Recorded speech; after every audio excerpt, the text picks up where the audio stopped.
Sri Vishnu Sahasranama, number 732.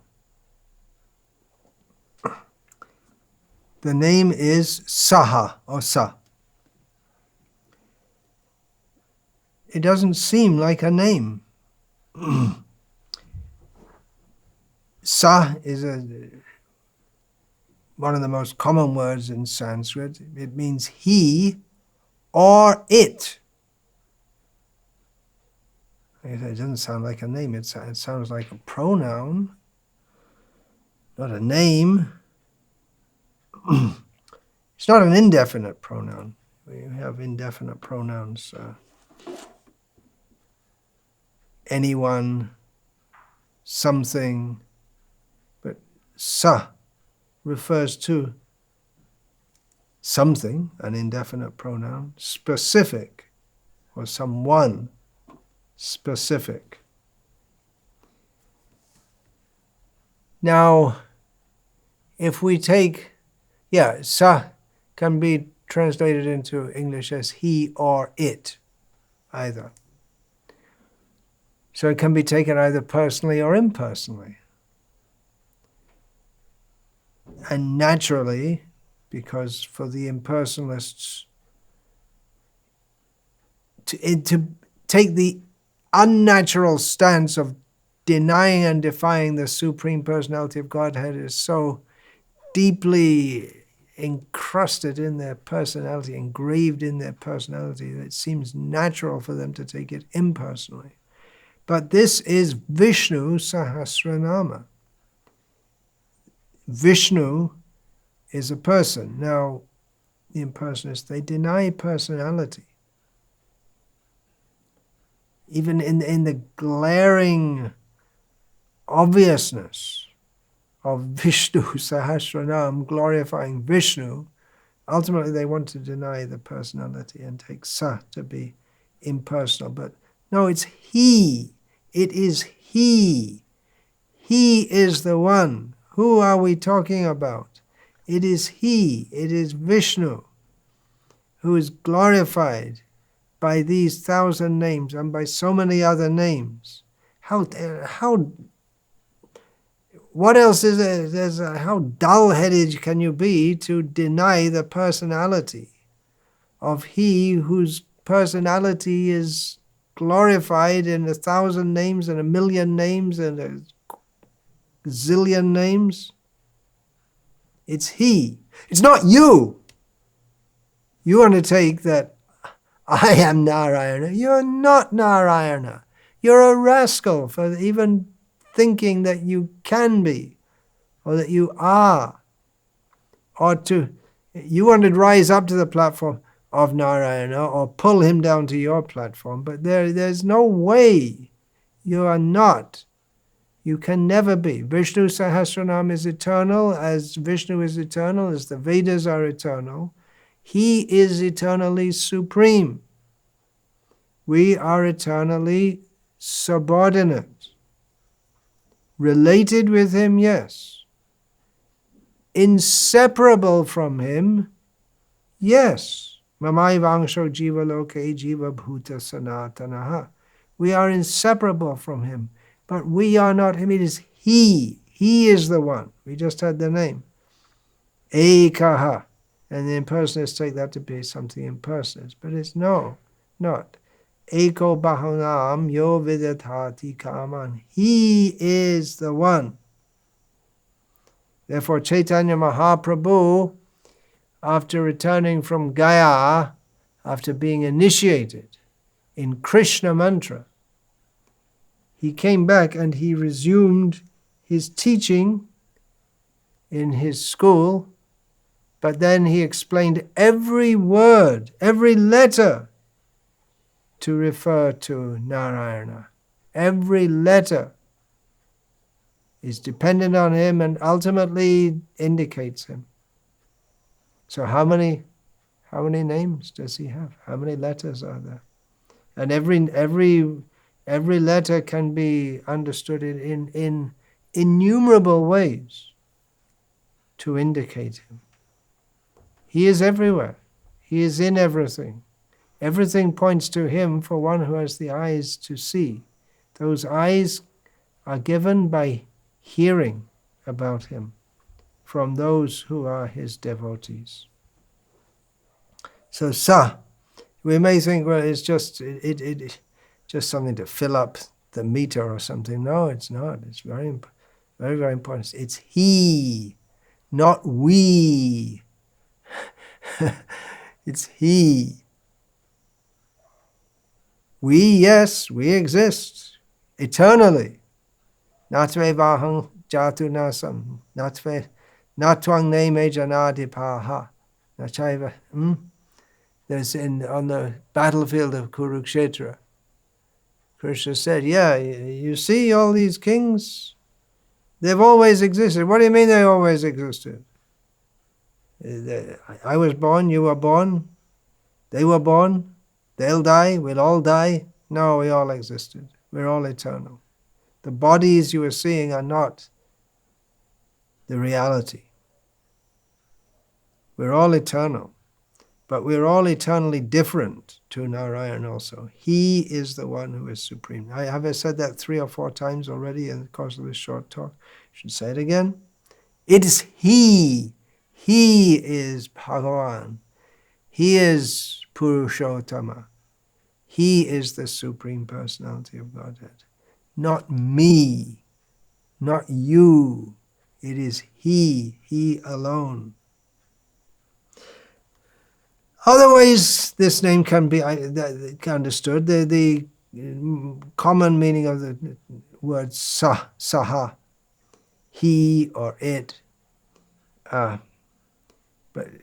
But other ways the commentators have described. Sri Parashara Bhatta takes it to mean that He is the one who gives knowledge, who spreads knowledge. Sva vishaya jnanam syati iti saha. He gives knowledge about Himself. That's actual knowledge. Krishna comes to this world to give knowledge of Himself. We have so much knowledge in this world. Huge libraries, so much information. But without knowledge of Krishna, it's like a huge collection of zeros. Put that one, Krishna. Note the name is there, Krishna. Ekaha, Naikaha, one, not one. There's so many, and then there's Anekaha, many, and then Sa, Va, Ka, all these names are coming up. But He is, actually He can also be seen as Shunya in one sense, because He's devoid of any bad qualities. But He is intrinsically reality. He comes to give knowledge of Himself. There's only one thing missing in this world.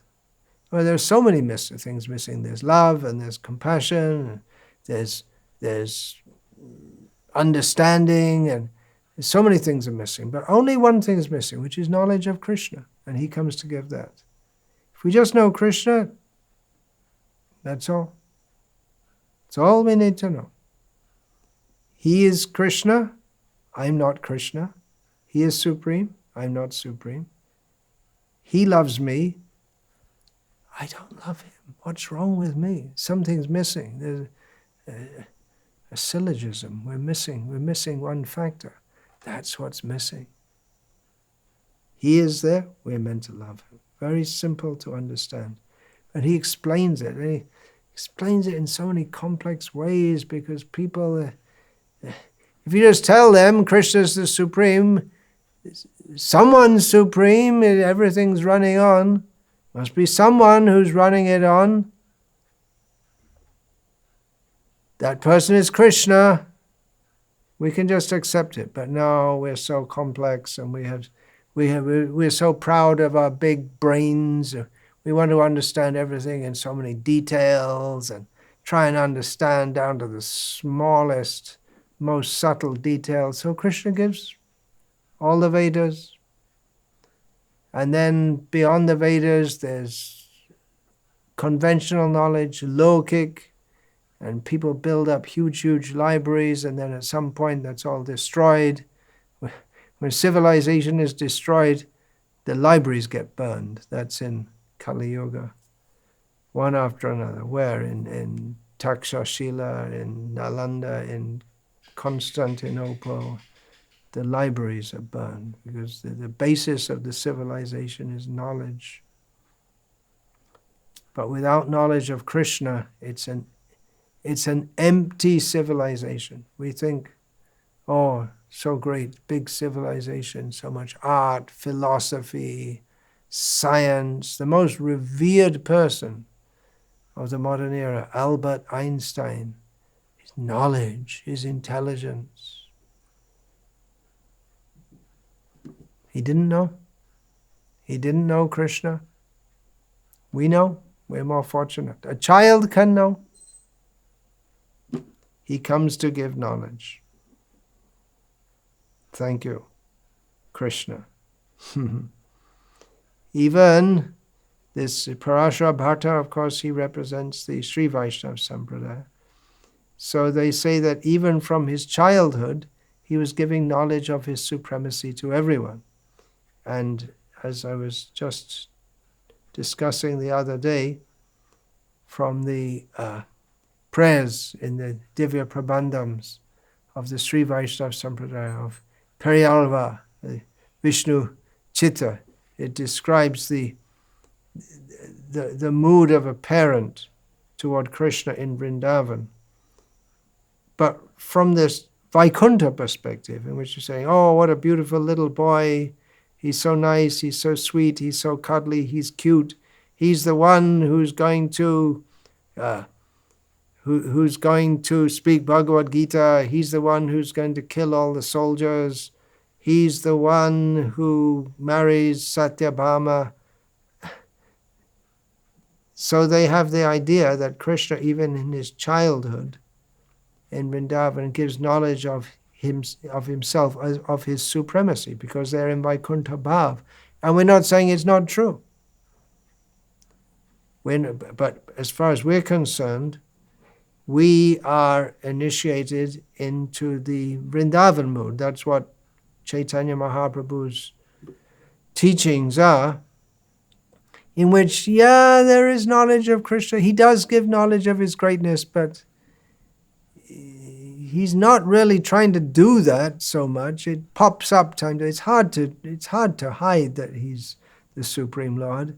But the Vrajavasis, they see it all the time. He's so great, but it just doesn't click because of their intense love for him, seeing him as a child.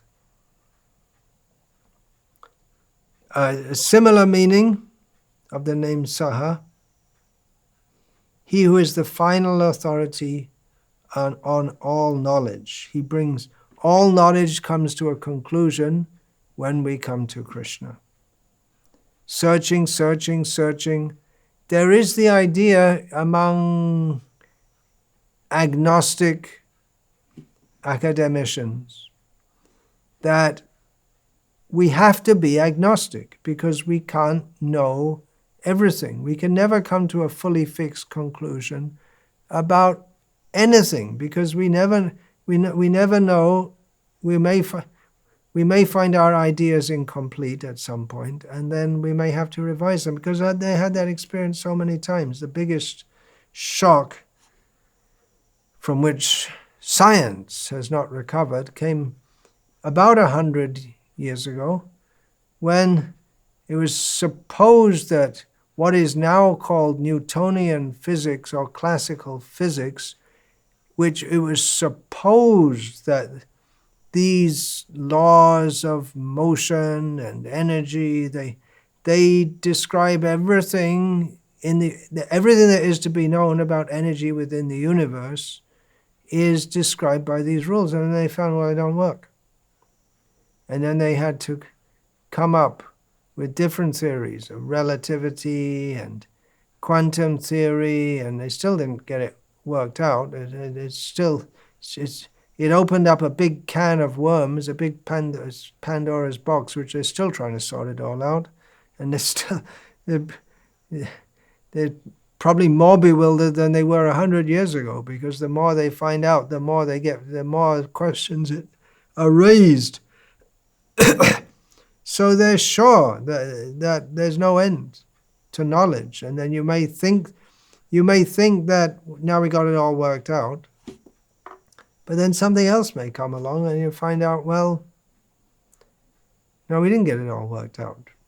They lost their faith in their ability to know everything,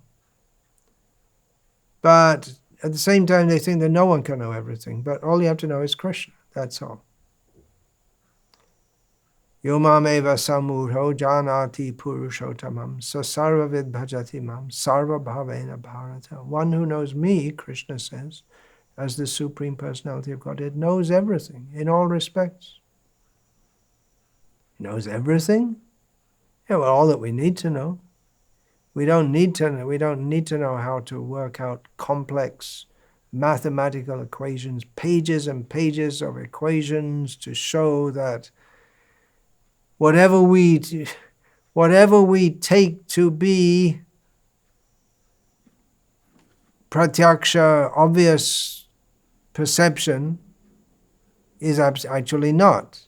Actually, we take this to be a solid, something solid, but if we look at it from the atomic level, if we believe in atoms, is it an atom or is it a wave or is it a particle?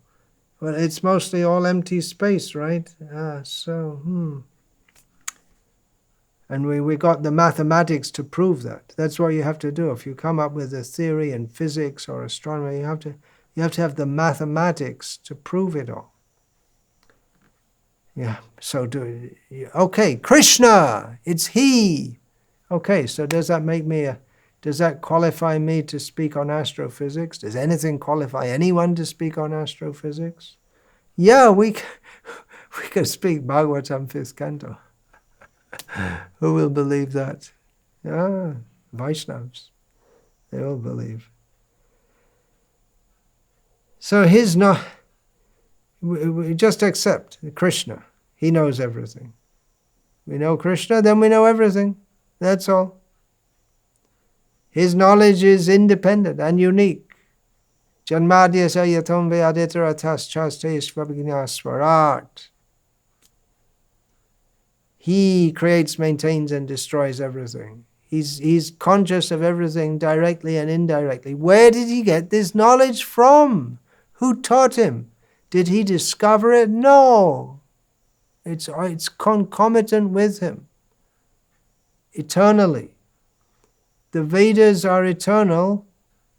They're called apaurushaya because no one composed them.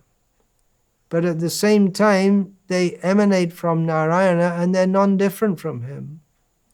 No one composed them because it's knowledge of him which is completely inherent in him. He is the object of that knowledge. He is that knowledge. He's the one who can give that knowledge. See, all this is conveyed by one little syllable, sa.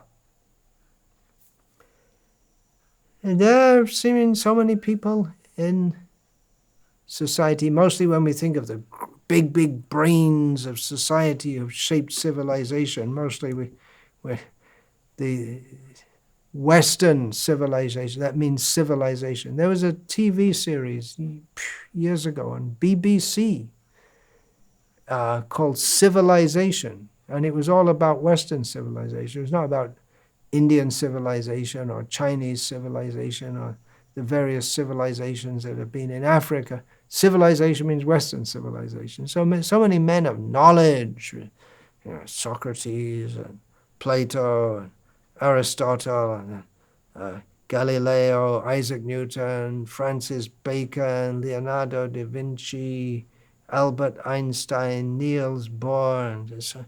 Big, big brains. They're all Westerners, right? And when they think of people of knowledge, even here in South India, here even Tamil Nadu, most people, they don't even heard of Ramanujacharya. Ramanuja. Oh yeah, he was a mathematician. That mathematician, he was from an Iyengar family, a Vaishnav family. He was named after that Ramanuja, who's Ramanuja, the great Acharya, who is named after Krishna. It's one name of Krishna, Ramanuja. It's also a name for Lakshman.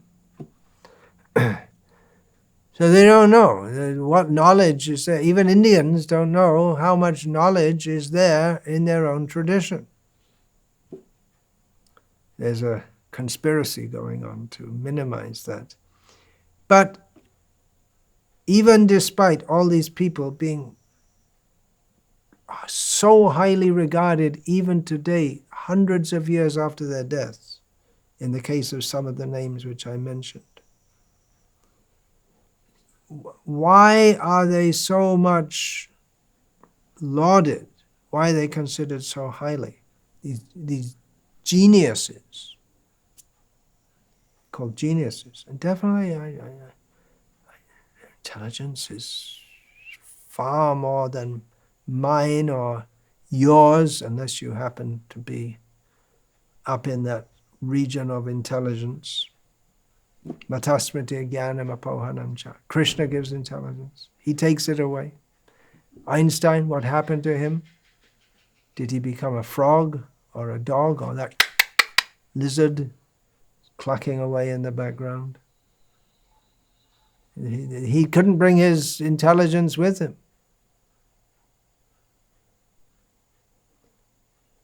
So, but the effect of these super intelligent people has affected human civilization, if you, in this tiny little span of time which we call the last 2,000 years. Civilization really began, 3,000 years ago, according to Western mythology. So these people have profoundly influenced, more than the Napoleons and even the Hitlers, the whole way that we think of the world, how we perceive the world, and the very fact that I am speaking and it's being recorded and it goes all over the world, that's possible because of the efforts of many great scientists, most of them not very well known, who have done all kinds of research, building on the contributions of the super greats like Newton, Einstein, Heisenberg, Niels Bohr, and so many others. So these persons, these are great knowledge, no doubt, in one sense. But they themselves, those who are really the big geniuses, they themselves know if they're really bright, they're really intelligent, they know, they have some insight into how little they know.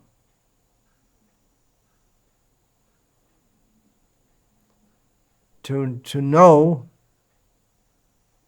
if one's actually in knowledge, he can begin to realize how little he knows, seeing how much there is to know.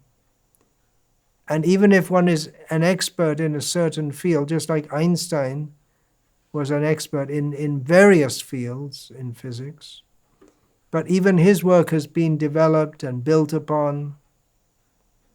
So it's not that he gave the final word on anything. Isaac Newton, who was highly lauded in his own day, he said that I feel like a boy playing on the sea beach with all the grains of sand. And what knowledge he had. It's just like a few grains of sand compared to the vast number of grains on the beach. And he said that if I've seen further than others, it is because I have stood on the shoulders of great towering personalities before me. Of course, in our Vedic culture, we wouldn't think of that we stand on the shoulders of great personalities. Rather, that's interesting, isn't it? Because the whole approach to gaining knowledge in the Western modern civilization is one of climbing up, trying to climb up and get more and more knowledge, whereas the actual method is to bow down, jnane prayasa mudapasya namanta eva. Bow down at the beginning. No, it's not that you have to become an Einstein or a Newton to realize how little you know. If at the beginning we understand that we don't understand, then we can begin to understand by bowing down at the lotus feet of those who we can acquire knowledge from, and always feel ourselves to be very low.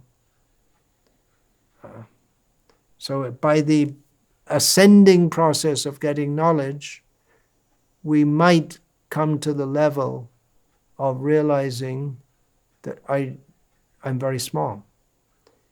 But in the Vedic process, the process of allowing or praying for the mercy to come down, in the Vedic process, we, at the beginning, even to enter that knowledge, even to be accepted as a student,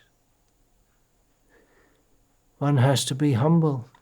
So it's the very beginning. Vidyadadati vinayam. And that's the symptom of someone who actually has knowledge. He becomes humble.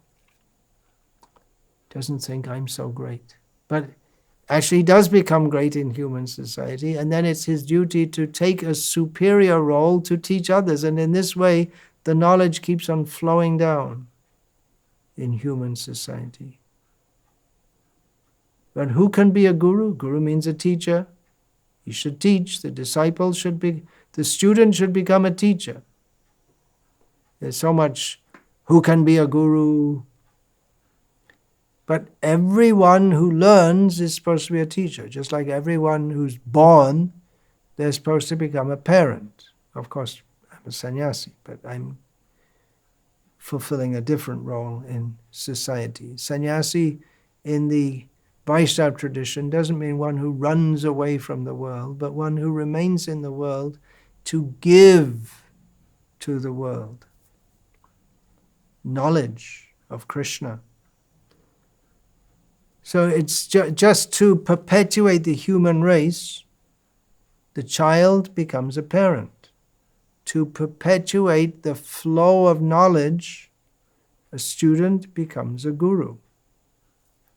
Whether or not there is initiation, that means a formal induction, but the flow of knowledge, that is the essence of the guru-disciple relationship. And of course, when we're giving knowledge of Krishna, then it's not a matter of book learning or rote learning.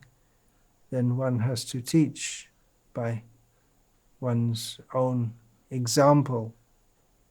It's not just an intellectual affair.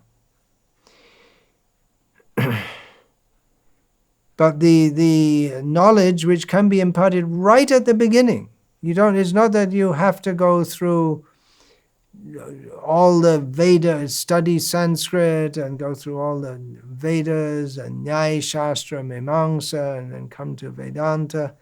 You can go right, that's Krishna's gift, right at the beginning. Of course, to Arjuna, he first of all distinguished the body from the soul, but to the knowledge that Krishna is supreme can be given at a very early stage. Even children can be given it. Who will understand? Matasmriti jnanam apohanam cha. Krishna gives knowledge. He takes away knowledge. We can remember him or not remember him.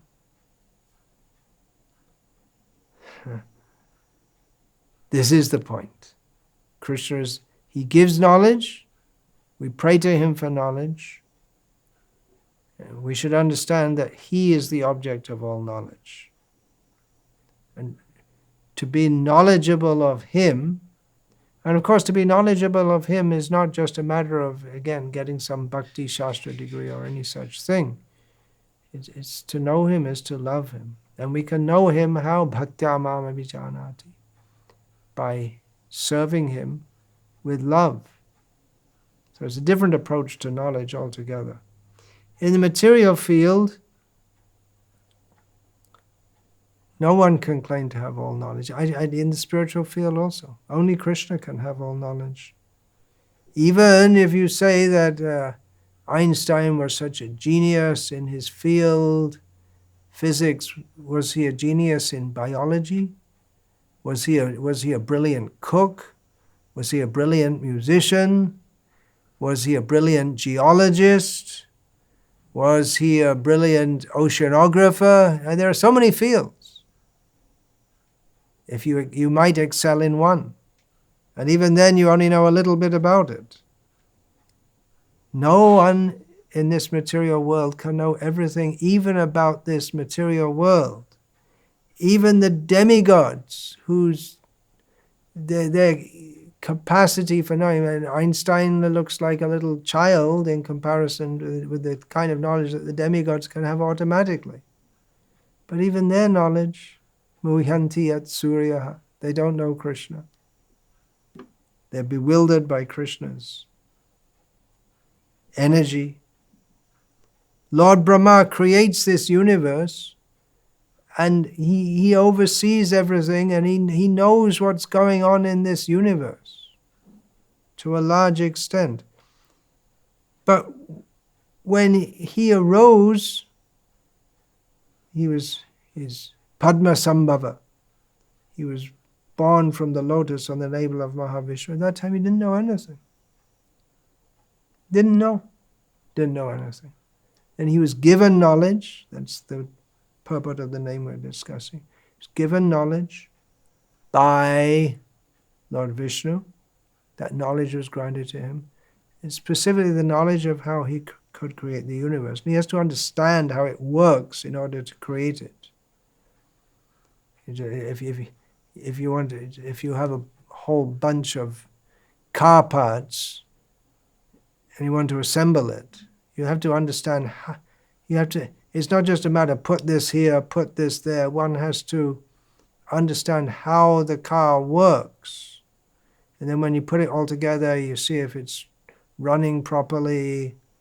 To be able to repair a car, and inevitably things go wrong, you have to know how it works and how everything works all together. So what to speak of the whole universe? Brahma knows so much. But then Krishna says, neither the hosts of the demigods nor the great sages know my origin, for in every respect I am the source of the demigods and the sages. They cannot even begin to know Krishna. They know so much. Only Krishna can know everything. He's in the heart of Brahma, giving him knowledge. His knowledge is so great compared to ours. But it's Krishna who's giving it.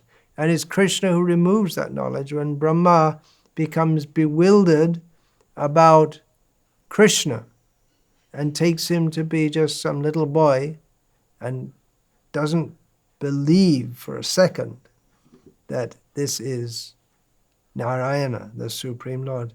That also, he's inspired by Krishna. Krishna is the knower in all bodies. Kshetragya chapi mang vidhi.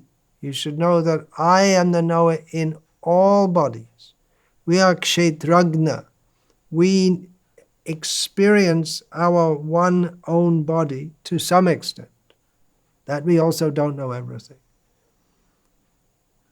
how, I want to move my hand. How the impulse, we're told there's some impulse from the brain and it goes and it moves the hands, and we don't know how it's going on. Krishna knows. And he knows what's going on in everybody. In every body. To know the body and its owner is called knowledge. That's called knowledge. Krishna is the knower of every body. He knows our own body and our own minds better than we do. He's the super knower,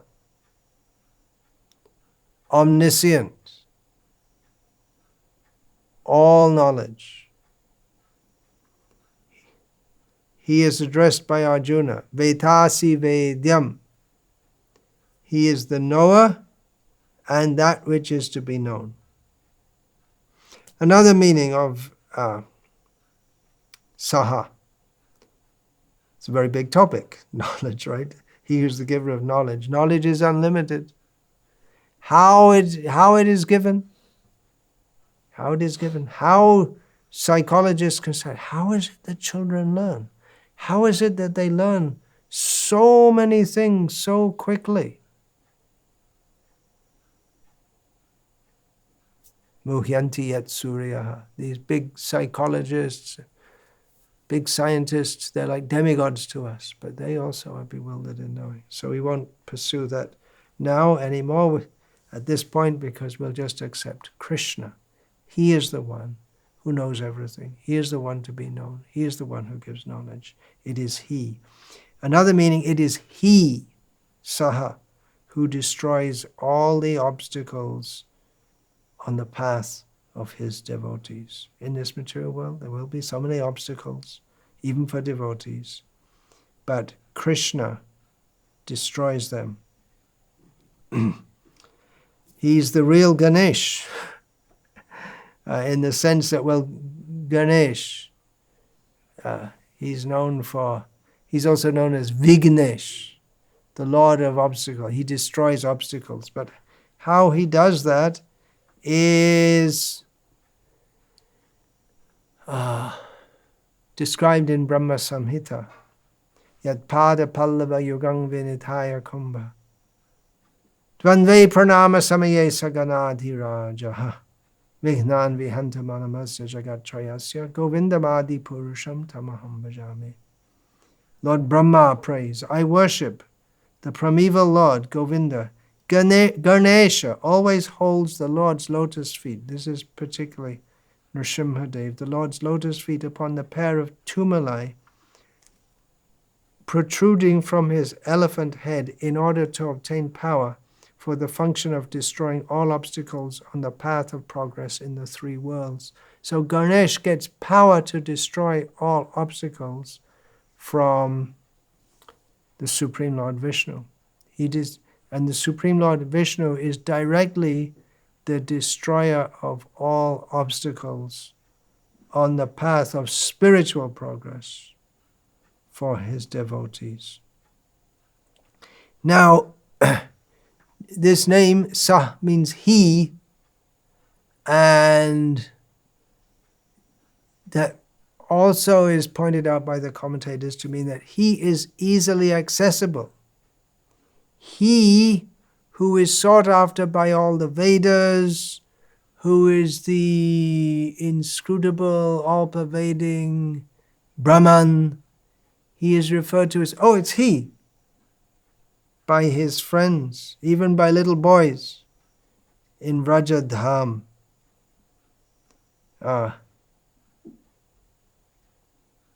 Who did that? Who ate that? Who was eating that? It's he. They refer to him. He's there, right among them. He's available to them.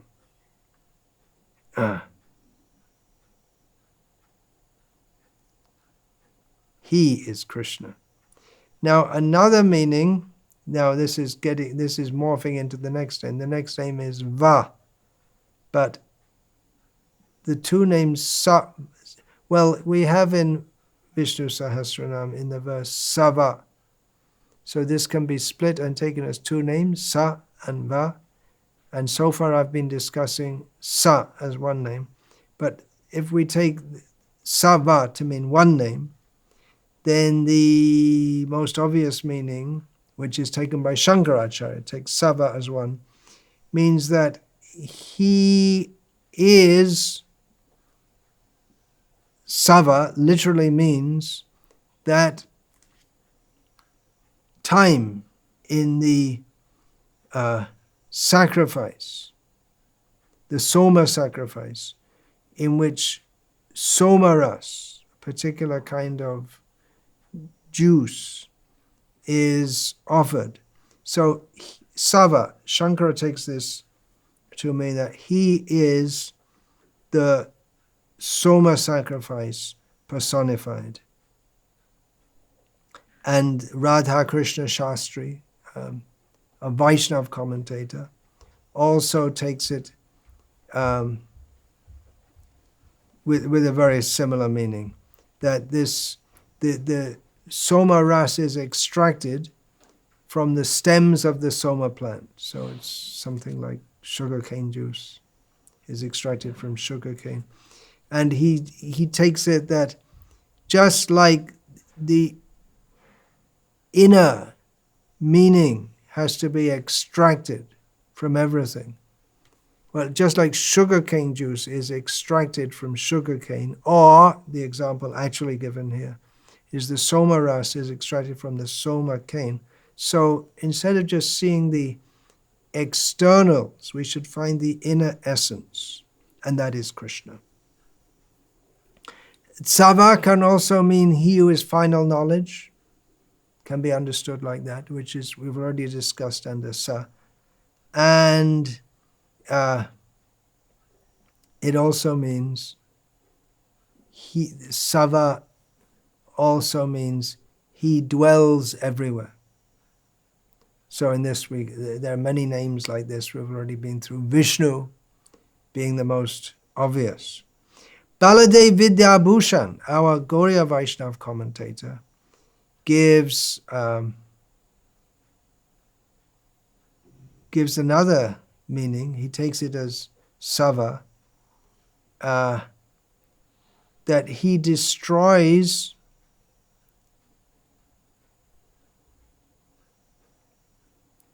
the mistaken idea of duality and non-duality. In other words, instead of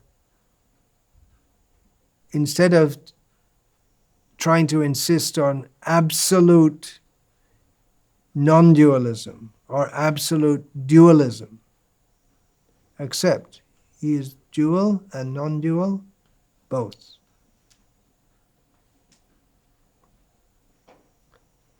And also he takes Sava, Baladev Vidyabhushan, who resides among them, means among the devotees, and not those who try to simply philosophically establish conclusions as absolute duality or absolute non-duality. From the Madhva Sampradaya, Vishnu is called Sava, because he is one of the meanings they give. They give meanings, some of which have been discussed. He is the greatest strength which we cannot even begin to imagine. Hare Krishna. Vancha kalpa tarubhyascha. Vancha kalpa tarubhyascha kripa sindhubhyacha. Patitanam pavanebhyo. Vaishnavebhyo namo namaha. Dante nidhaya chunakam padayo nepatya kripacha kakushata metara. Hey sadhava sakala eva vihaya dura. Gauranga chan.